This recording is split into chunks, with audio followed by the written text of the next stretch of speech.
Good morning student. आज की class में हम अपना रिवीजन स्टार्ट करेंगे। पार्ट मैंने 2 तक पूरे करवा दिए हैं और हमारा पार्ट तीसरा चल रहा था गुना, लेकिन मैं उसको भी अभी नहीं करवा रही हूँ क्योंकि आपके क्या है 14 जुलाई से आपके एग्ज़ाम स्टार्ट है। तो मैं आपको चैप्टर वापस से शुरू करवाऊंगी, उसका रिवीजन शुरू करवाऊंगी एग्ज़ाम के लिए। और जो आपका मैथ्स का जो एग्ज़ाम का सिलेबस है वो है 1 और 2 चैप्टर, 1 और 2 पार्ट आएंगे आपके एग्ज़ाम में। और आपका जो एग्ज़ाम होगा वो उसमें ऑप्शंस आपको गिवन होंगे, कोई भी 1 से लेकर 20 तक के आपके कुल प्रश्न होंगे, 20 तक आपके कुल प्रश्न होंगे।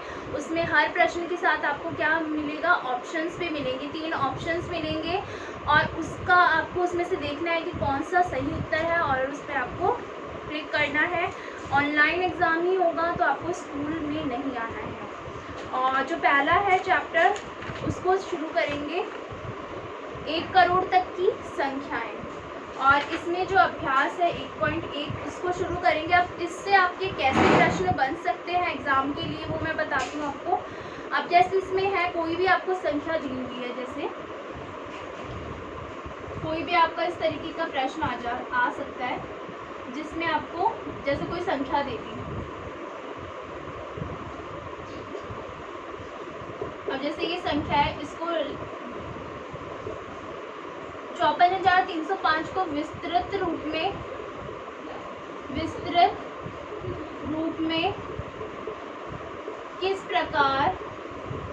किस प्रकार लिखेंगे। ऐसा अगर आपका प्रश्न आ जाता है मान लो, है ना, और इसमें आपको ऑप्शंस मिलेंगे।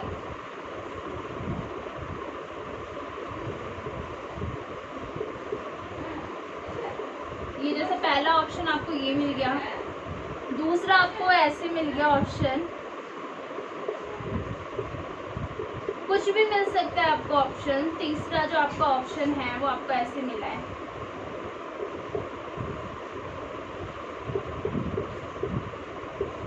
तीसरा ऑप्शन आपको ऐसे मिला है, तो आप देखोगे कि इनमें से कौन सा राइट ऑप्शन है, कौन सा सही उत्तर है, और इस पर आप क्लिक करोगे। तो देखो पहले आपको विस्तृत रूप में लिखना आना चाहिए। विस्तृत रूप का मतलब होता है किसी भी संख्या को आपको उसको फैलाकर लिखना है उसके स्थानीय मान के अनुसार। मतलब आप यहाँ देखो, ये इकाई, दहाई, सैकड़ा, हजार, 10,000, 5 क्या है, 10,000 की संख्या है। तो सबसे पहले तो संख्या लिखेंगे, संख्या क्या लिखेंगे, 5 लिखेंगे। और आप देखो अगर आपको ऐसे नहीं समझ आता तो इसके पीछे की संख्या गिन लो आप, 1 2 3 4, 5 के पीछे कितनी संख्या है, 4, तो उतने 0 लगा दोगे। तो जैसे इसमें तो 3 0 लगे हुए, इसमें ठीक है 4 लगे हुए, इसमें भी 4 लगे हुए, तो दोनों में से उत्तर होगा। ये तो रॉन्ग ही हो गया, ठीक है, ये तो नहीं होगा। 5 लिखा, 5 के पीछे 4 0 लगा दिए, ठीक है। अब आएगा प्लस का निशान लगाया, फिर नंबर 4 लिखेंगे, 4 के पीछे कितनी संख्या है उतने 0 आ जाएंगे। 4 के पीछे 3 संख्या है तो 3 0 लगा देंगे। तो यहाँ पे तो 2 ही लगे हुए, तो ये तो रॉन्ग है, इसमें 3 0 लगे हुए, ठीक है। इसके बाद प्लस का निशान, फिर 3 है और इसके पीछे कितनी संख्या है, 2 संख्या है तो 2 0 लगे हुए हैं। जिसके पीछे जितनी संख्या होगी उतनी 0 लगे हुए होंगे, ठीक है। और यहाँ पे 0 तो हमेशा एक ही बार लिखते हैं, इसलिए 5 का 5। तो आपका कौन सा उत्तर सही हुआ, ये वाला उत्तर सही। तो आपको इस तरीके से उस पर क्लिक करना होगा। विस्तृत रूप में लिखने के लिए आपको स्थानीय मान की ज़रूरत होती है। नहीं पता, समझ में नहीं आता है, तो किसी भी संख्या का आपको विस्तृत रूप अगर निकालना होता है,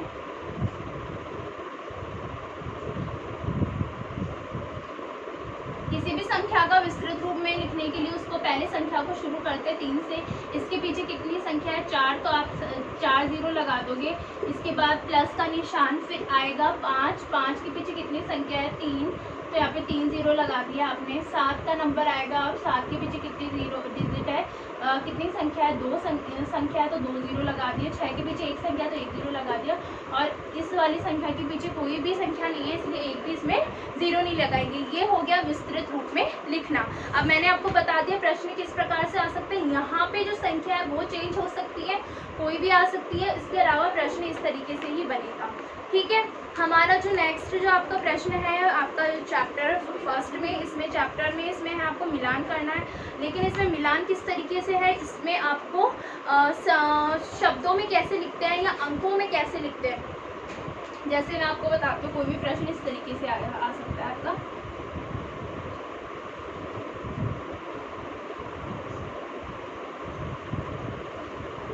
को शब्दों में किस प्रकार लिखेंगे।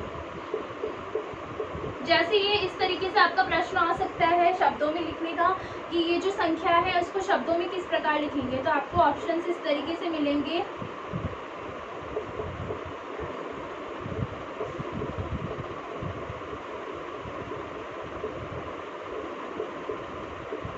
ऑप्शन जो ब मिलेगा उसमें मिल गया, जैसे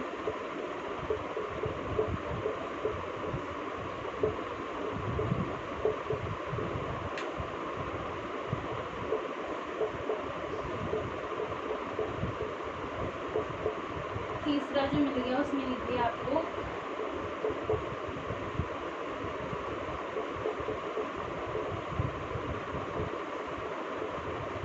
कुछ भी आ सकता है ना। तो आपको इसमें से देखना है 24,008 है क्या ये।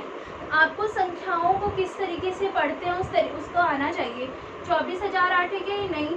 दूसरा देखो 34,408 बिल्कुल सही है। कैसे देखोगे आप, इकाई, ये इकाई की संख्या है, ये दहाई की संख्या है, सैकड़ा, हजार, 1,000 और 10,000। अब आप ये देखो दोनों हजार की संख्या है ना, दोनों क्या है, हजार वाली है, इसलिए दोनों को एक साथ पढ़ेंगे। 34 हो गया, 34। अब इनकी स्थानीय मान क्या है इनका, हजार, दोनों हजार है ना, इसलिए एक साथ पढ़ेंगे 34,000। फिर ये क्या है, 4 है, ये क्या संख्या 4 है, 4 की, इसको क्या पढ़ेंगे, सैकड़ा को 100 पढ़ते हैं ना, 400। और फिर ये क्या है 8, इस तरीके से। ठीक है, तो ऑप्शन से आपको क्या है थोड़ा ईजी हो जाता है। इसी तरीके से आपका प्रश्न इस तरीके से आ सकता है कि ये प्रश्न इस तरीके से हो, शब्दों में लिखा हुआ, उसको अंकों में किस प्रकार से लिखेंगे, वो भी प्रश्न आपका बन सकता है। ठीक है, इसके अलावा जो है इसमें जैसे आपको प्रश्न तीसरा है, इसमें 5 अंकों की छोटी से छोटी और बड़ी से बड़ी संख्या बतानी है। आपको सब संख्या पता होनी चाहिए। 5 अंकों की आपकी बुक में है, किताब में दी हुई है, लेकिन 5 अंकों के अलावा कुछ भी आ सकता है कि 4 अंकों की सबसे बड़ी संख्या, 2 अंकों की सबसे बड़ी संख्या, 6 अंकों की सबसे बड़ी संख्या या 6 अंकों की सबसे छोटी संख्या, किसी भी तरीके से प्रश्न बन सकता है। तो अगर आपको पूछा जाए, सबसे पहले मैं बता दूं कि सबसे छोटी संख्या तो कौन सी होती है। सबसे छोटी एक अंक की संख्या तो क्या होती है, सबसे बड़ी, सबसे छोटी और सबसे बड़ी बता दो। अभी मैं फिलहाल सबसे स्टार्टिंग में आपको बता रही हूँ 1 अंक की, जिसमें 1 ही अंक होता है, मतलब कौन सी, 1 संख्या जो है 1, वो सबसे छोटी संख्या है। ठीक है, और सबसे बड़ी संख्या क्या है, 9। 1 अंक की सबसे बड़ी संख्या क्या है, 9। अब आपसे पूछा जाए सबसे 2 अंक की सबसे छोटी संख्या, 2 अंक की सबसे छोटी संख्या क्या होगी, 10।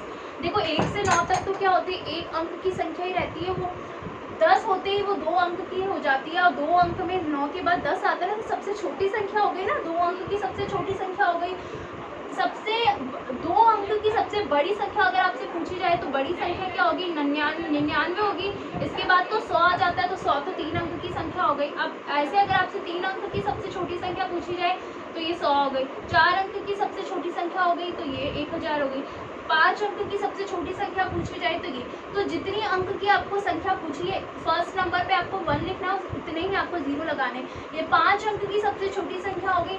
ऐसे 3 अंक की सबसे बड़ी संख्या तो 9 लगाते जाना, 4 अंक की सबसे बड़ी संख्या 9 लगाना, फिर 6 अंक की पूछे, 5 अंक, 6 अंक, तो आपको 9 लगाते जाना है। ठीक है, तो इस तरीके से आप किसी भी अंक की संख्या को निकाल सकते हो। सो स्टूडेंट, सबकी आपको प्रैक्टिस करनी है। अगली क्लास में हम अपने और आगे के प्रश्न करेंगे इस पार्ट से रिलेटेड। ठीक है स्टूडेंट।